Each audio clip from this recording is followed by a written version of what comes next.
Welcome, brave souls, to another bone-chilling episode of our scary stories. I am your host, your navigator through the twisted realms of the human psyche. Tonight, gather round and lend an ear, for we journey into the life of a man trapped by his own desires, a tale so unnerving it will make you question the very fabric of your reality. Buckle up as we delve into the haunting world of the Ghostwriter. Turn down the lights, lock your doors, and let's begin, shall we? The air was thick with the stale scent of old coffee and damp, moth-eaten paper. Stacks of rejected manuscripts lay strewn about, a graveyard of Raymond's failed attempts at storytelling. His tiny home office felt like it was closing in on him, the walls plastered with scribbled notes and crumpled plot diagrams that seemed to mock his ineptitude. Each tick of the clock on the wall was like a nail into the coffin of his dreams. The brown, weathered carpet beneath his feet had absorbed years of frustration, and it emitted a mildewy scent that mingled with his despair. He could feel the weight of each second passing, a burden like he was carrying a backpack filled with bricks. His wife, Emily, entered the room, her eyes cautious. The air became tinged with the floral scent of her perfume, a fragrance that once ignited passion but now served as a mocking contrast to the decay around him. "Dinner's almost ready," she said softly. "David's asking about you." "Tell him I'm working," Raymond replied, avoiding eye contact. Emily sighed. "Raymond, you can't keep doing this. The bills are piling up. We need a solution, and we need it now." His jaw tightened. He looked up to see Emily's eyes brimming with a blend of love and exasperation. She left, her departure marked by the soft clicking of the door. Raymond leaned back in his squeaky office chair, every creak magnifying his anxiety. The glow of the computer screen felt like a spotlight, highlighting the empty Word document before him. Just as he was about to shut it down, an email notification popped up on the screen. It was from an anonymous email address and had no subject. Curiosity piqued, Raymond opened it. Attached was a document simply named Chapter 1. The moment Raymond began to read, a chill ran down his spine. It was like hearing a symphony for the first time, every sentence a note played to perfection. The room around him faded, the dankness and the walls that seemed to close in on him disappeared. For a few minutes, he was transported to another world, woven so intricately by words alone. By the end of the chapter, he felt like he had awakened from a spell. A mix of awe and confusion flooded Raymond's thoughts. Who could have sent this? He looked around as if expecting to find someone lurking in the corners of his room. But he was alone, enveloped in silence, broken only by the faint hum of the computer, and the distant laughter of his son, David, from somewhere within the house. Days passed, and the chapter sat on his desktop, both a beacon of what could be and a monument to his own inadequacies. His initial bewilderment slowly fermented into a sinister form of temptation. It whispered through the silence of his office, during tense dinners, in the thick of sleepless nights. It presented itself as a solution to his failing career, to the bills, to the widening chasm between him and his family. Finally, propelled by an overwhelming tide of desperation, he gave in. Raymond made a few small changes to the chapter and sent it off to his publisher, each keystroke sending shivers down his arm, each shiver a forewarning. The very next day, Raymond received a notification on his phone. It was an email from his publisher. He held his breath as he opened it, his eyes scanning for the verdict. The room felt still, as if holding its breath with him. Then he saw the word that would change the course of his life: accepted. At that moment, relief washed over him, so intense it was almost like a physical weight lifting off his shoulders. The room around him seemed brighter, as if acknowledging his newfound hope. But deep down, in the pit of his gut, a tiny knot tightened. A seed of dread planted in fertile soil. The price of his newfound hope remained unknown. Yet, the clock on the wall continued to tick, but this time, each tick felt like a countdown, a metronome to a fate he had yet to comprehend. And so, Raymond waited, unknowingly caught in the web of something far beyond his understanding. Far more terrifying than failure. The room was quiet now, quieter than it had ever been. But somewhere in the bowels of that silence, Raymond thought he heard something else. A whisper, almost too faint to hear, its words indecipherable, but its tone unmistakable. It was a whisper filled with an emotion that Raymond couldn't quite place. Something between mockery and anticipation. But before he could ponder it further, it was gone, leaving him alone in the echoing silence, a man teetering on the edge of an abyss he could neither see nor understand. But it was there, that abyss, lurking and real, waiting for the right moment to reveal itself. And so ended the first chapter of Raymond's life, or so he thought. Little did he know, it was just the prologue. The atmosphere in the house had transformed. Gone were the cluttered bills, the stern faces, the asphyxiating tension that hung like a fog. The air now vibrated with a rare electricity, crackling with relief and newfound luxury. Book sales had erupted, critics tripped over themselves with praise, and the relief from financial strain was immediate and extraordinary. Emily smiled more, and even David, their perpetually aloof teenager, seemed to take on a more cheerful demeanor. For the first time in years, Raymond felt the knot of worry inside him loosen, and he basked in the warmth of success. One evening, he sat in his leather armchair, the ambience of the room glowing with the soft light of a lavish table lamp he'd recently purchased. A glass of expensive bourbon was cradled in his hand. It was then that another email notification chimed through the room, piercing the tranquility. It was from the same anonymous address, and attached was another document. Chapter 2, it read. Raymond hesitated but ultimately succumbed to curiosity. The moment he began to read, he felt that same thrill, that sensation of being pulled into another world. But this time, there was a different quality to it, a more sinister pulse that thrummed through the lines. This chapter delved into darker territories, speaking of chilling events and ominous settings, yet it was still irresistibly captivating. Just then, the temperature in the room seemed to drop. An icy draft slithered in through the cracks of his now not-so-cozy study. His gaze shifted to the window. Hadn't he closed it? Raymond shook off the discomfort and continued to read. But this time, he thought he heard whispered voices, like subtle currents of air, drifting through the hallways of his home. When he turned to check, he found nothing, just an elongating shadow that seemed to stretch across his study wall as if cast by an unseen hand. The curiosity had now morphed into obsession. Sleepless nights were spent sifting through news articles and researching the themes and settings of these chapters. To his horror, he discovered they eerily paralleled a series of unresolved murder cases scattered across the past few decades. Each chapter seemed to be a fictional reimagining of a real-life horror. The characters were different, but the events and places were hauntingly similar. Paranoia infected his mind like a virus. He found himself staring at reflections in mirrors a little too long, suspecting that he might find something, or someone, staring back. He would wake up in the middle of the night, sweat matting his forehead, convinced he heard footsteps in the dark hallways of his now sprawling house. But despite these fears, he was caught in a trap of his own making. The world wanted more, and how could he not deliver? Financial security, a happy family, and fame were intoxicating drugs, and he was deeply addicted. So, he edited the dark chapters, once again making minimal adjustments, and sent them to his publisher. The chapters were as compelling as the first, and his audience devoured them. The praise continued to pour in. Yet, each time he sent off a new chapter, the air in the room would grow colder, the whispers would grow louder, and the shadows on the wall seemed to deepen, becoming more distinct. They began to take on forms that were almost human but twisted, a perverse dance of dark against light. Raymond tried to dismiss it all as figments of an overactive imagination, spurred by the dark themes he was now engaging with. But deep inside, he felt like he had unlocked something forbidden, something that should have remained sealed. His fame and fortune now had an accompanying soundtrack, a chorus of unsettling whispers and the silent march of encroaching shadows. Though he couldn't see it, something was beginning to awaken. It was as if the chapters he published were not just stories, but incantations, and with each word, he was pulling something from the depths of the unknown into the realm of the living. And that something, whatever it was growing stronger, feeding off his fear and inching closer from the fringes of nightmares into the stark, unsettling reality. So Raymond waited, trapped in the snare of his own greed and ambition, blind to the eclipse of shadows that was gradually encircling him. But unlike before, he now waited with a dread-infused anticipation, fully aware that he was no longer the sole author of his life's narrative. Yet unaware that his co-author was penning a plot twist, one that involved binding Raymond into a story from which there would be no escape. And so, within the walls of his newly affluent life, festering like an insidious mold in the corner of a pristine painting, grew an impending doom.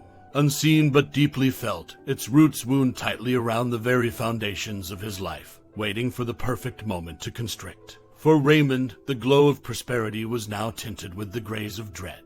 The lavishly furnished rooms of his home seemed to close in on him, the walls whispering secrets he couldn't decipher. Yet, he couldn't shake off the gnawing urge to identify the Ghostwriter. Whoever or whatever it was held a pen dipped in the ink of his growing paranoia. On a chilly Saturday afternoon, Raymond was hunched over his computer. The screen displayed lines of codes and software interfaces specifically designed to trace emails back to their origins. The room was soundless except for the rhythmic tapping of keys and the occasional sips of coffee he took to keep focused. After hours of digging and running various programs, the final results blinked onto the screen. Origin untraceable, it read. Raymond slammed his hands onto the desk, the crackling of his knuckles echoing the frustration boiling within him. His digital skills had hit a brick wall, and it was as if the Ghostwriter existed in a realm beyond the grasp of zeros and ones. As he sat there contemplating his next move, David, his son, walked in. "Hey, Dad, have you noticed anything weird around the house?" David's voice wavered, a tremor of unease breaking through his typical teenage indifference. Raymond looked up, sensing the significance of the question. "Weird like how?" I thought I heard whispers last night, and the shadows in my room seemed, I don't know, different, almost like they were moving or something."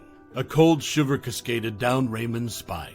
So, he wasn't imagining things. The sinister changes had spread like dark water stains, touching everyone in the house. "It might just be your imagination," Raymond lied, choosing to protect David from the insidious truth nesting in their lives. Dissatisfied yet uncertain, David retreated back to his room, leaving Raymond alone with his thoughts and fears. Determined to find some answers, he climbed up to the attic. It was a place he hadn't visited in years, a burial ground for forgotten memories and mementos. Dust hung heavy in the air, particles floating like ethereal specters under the dim light of a single, flickering bulb. As he rummaged through old boxes and worn-out trinkets, his eyes caught sight of an object that sent a rush of apprehension through him.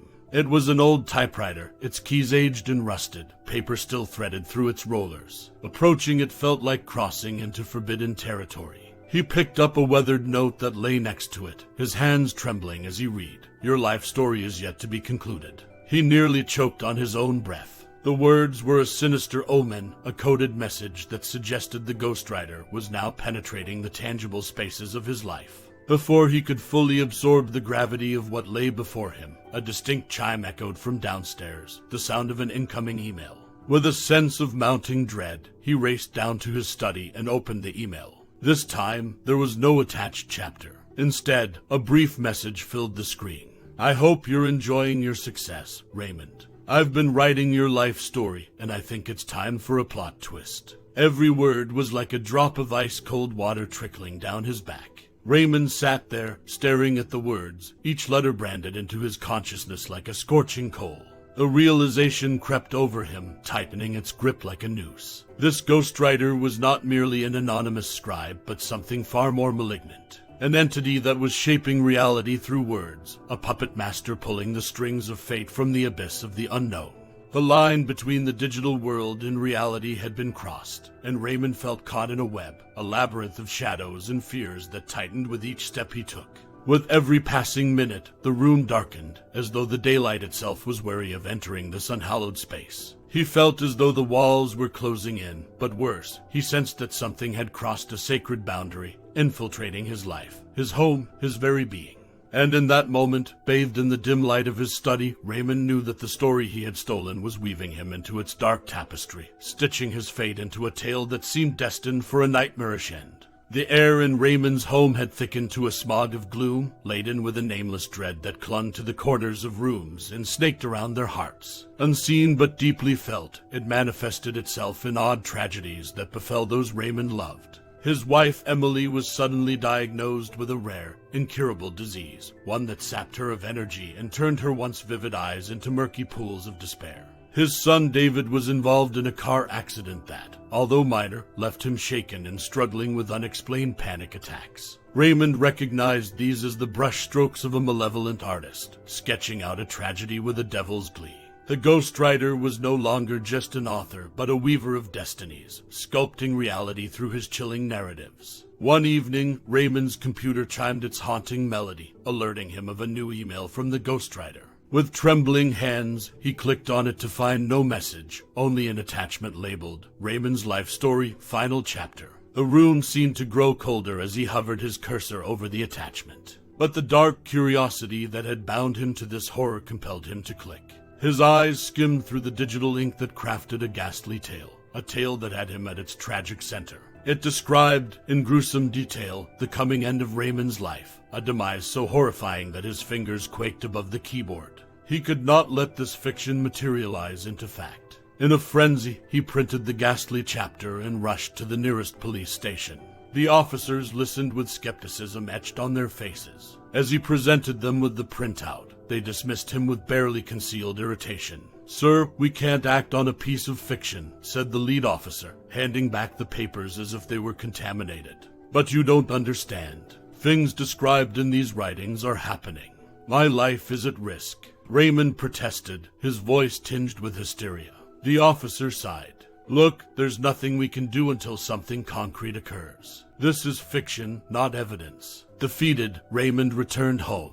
He felt as if he had just been handed a death sentence, signed and stamped by a cosmic judiciary. He couldn't turn to the law, nor could he turn away from the dire fate spelled out on those pages. As if to confirm his utter helplessness, the ghostly manifestations in his home escalated to a nightmarish climax that very night. As Raymond tried to sleep, the whispers evolved into indistinct murmurs, as if a congregation of phantoms held a meeting in his living room. The temperature in the house plummeted, causing his breath to fog up in the air before him. Raymond gathered the courage to descend the staircase, clutching onto the railing as if it were a lifeline. What met his eyes in the living room shook him to the core. His old typewriter, previously stowed away in the attic, sat on his coffee table. But more terrifyingly, it was typing on its own. The keys danced and punched with frenzied autonomy, spelling out words on a new sheet of paper. As he crept closer, Raymond saw the last sentence it typed before coming to a halt. "And so, the end is near." He felt as though a shadowy hand had gripped his soul, pulling him deeper into a reality that blended fact and fiction, life and art, each indistinguishable from the other. The Ghostwriter was painting a portrait of dread and despair with Raymond as its subject, and he was adding the final, horrific touches. Raymond knew he was trapped, penned into a manuscript of impending doom. And somewhere, in a dimension unfathomable to him, the Ghostwriter was preparing to write the end. The walls of Raymond's home office seemed to close in on him as he frantically flipped through his past works, laid out in a disheveled heap on his desk. His stories, the children of his imagination, were no longer just ink on paper. They had come alive, their elements spilling over into his life, a Pandora's box of fictional horrors now becoming real. Desperation tightening his chest like a vice, Raymond opened a blank document on his computer. If his life was now a novel written by the Ghostwriter, perhaps he could pen an alternative ending. He could write his way out of this horror, regain some semblance of control. Fingers trembling above the keyboard, he began to type. Raymond felt a wave of courage envelop him. He had taken control of his life and vanquished the Ghostwriter forever. But before he could even save the document, the words began to vanish, one by one, as if consumed by an unseen force. A cold gust of wind seemed to blow through the room, extinguishing the flickering candlelight and blanketing the room in darkness. Disbelief and dread churned in his stomach as he heard footsteps ascending the stairs. They were small, hesitant, accompanied by the sound of scribbling. Pushing back his chair, Raymond exited his office to find David, pencil in hand, engrossed in a drawing at the dining table. "David, what are you doing?" Raymond's voice wavered. "The whispering man told me to draw this," David said, showing Raymond a disturbing image of a family standing beside an open grave. Their faces were distorted, agonized, as if the artist had captured their souls in a moment of pure terror. A new wave of despair washed over Raymond. He thought of Emily, bedridden and listless upstairs. He thought of David, now an unwilling participant in this twisted narrative.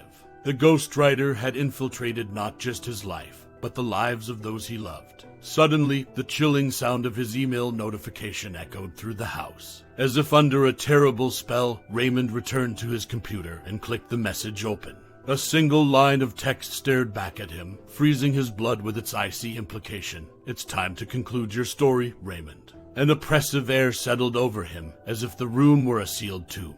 The walls, adorned with accolades for a career he once took pride in, now seemed like gravestones, marking the death of his former self. He was lost within the pages of a horror story he had neither penned nor wished for, its ending no longer his to dictate. And as he realized the weight of this, Raymond felt the final threads of his sanity begin to unravel. It was clear now there was no running, no escaping, no rewriting. The ghostwriter held the pen, and Raymond was nothing more than ink drying on a tragic page. And so he waited, in a home that had transformed into a claustrophobic set for his final act, knowing he was mere words away from the end. The hands of the clock seemed to move in slow agony, every tick a heartbeat and a dirge, amplifying Raymond's sense of impending doom. He could feel time slipping away like sand through his fingers, each grain carrying him closer to the horrific ending written for him. He tried to defy fate, to swerve off the script laid out in the final chapter. Despite locking all the doors, shutting all the windows, and even disconnecting the gas line to prevent the fiery demise laid out in the written prophecy, he found himself increasingly isolated. Text messages wouldn't send, calls wouldn't go through. It was as though a dark veil had settled over his home, cutting him off from the world. In a desperate bid for any semblance of connection, he ran upstairs to be with Emily and David. But the doors to their rooms were inexplicably locked, and no matter how hard he pounded or how loud he shouted, there was no response from the other side. Defeated, he descended the stairs back to his writing room. It was there, in the dim light cast by a lone desk lamp, that he saw it, a figure materializing in front of the old typewriter. The ghostwriter had finally stepped out of the shadows, but not as anything human. It was an indescribable entity, a swirling vortex of dark mist with an outline vaguely resembling a person, its form constantly shifting as if comprised of countless stories yet to be written. So, we finally meet Raymond, the entity intoned, its voice a reverberating echo that filled the room. You should be proud. Your life story has been my most thrilling work yet. Raymond felt both revolted and fascinated. Why me? Why are you doing this? Every author seeks the perfect story. Your desperation, your arrogance, your love, and your fears offered the ideal narrative arc. Once I've concluded your story, I'll move on to another. You should be flattered. You're a chapter in a larger saga of human suffering. Chills ran down Raymond's spine as the cruel reality sank in. By taking the ghostwriter's chapters and claiming them as his own, he had signed away his life story. And now the ghostwriter was free to continue this cycle, moving on to claim another life story and another into perpetuity. As Raymond processed this harrowing thought, he noticed the typewriter's keys began to move on their own. The ghostwriter was typing out the concluding sentences of his life. With a sudden jolt of terror, he felt his world darken. He was living the words being typed at that very moment. Goodbye, Raymond, the ghostwriter intoned, dematerializing, leaving behind the typewriter and a note that read, Your life story is yet to be concluded. Days later, the news of a horrific house fire would consume the local headlines. Among the ruins, investigators found an old typewriter, strangely untouched by the flames, donated later to a thrift store. Meanwhile, on the other side of the city, Amanda, a struggling writer plagued by rejection letters, opened her email. Her eyes widened with disbelief as she read the contents of an anonymous email. It was the first chapter of a novel, impeccably written, an offer too tempting to ignore. And so the ghostwriter's keys would continue to dance, setting the stage for yet another tale of ambition, desperation, and unending horror. And there we have it, listeners. The ink has dried, and the story of Raymond has reached its petrifying conclusion. The ghostwriter claims another life, and the cycle continues, lurking in the inboxes of aspiring authors everywhere. I hope tonight's tale has left you pondering the cost of ambition, the price of a story too good to be true. Thank you for joining us on this unsettling journey. Until next week, keep the lights on and your wits about you, for you never know who or what is crafting the next chapter of your life. This is our Scary Stories signing off for tonight.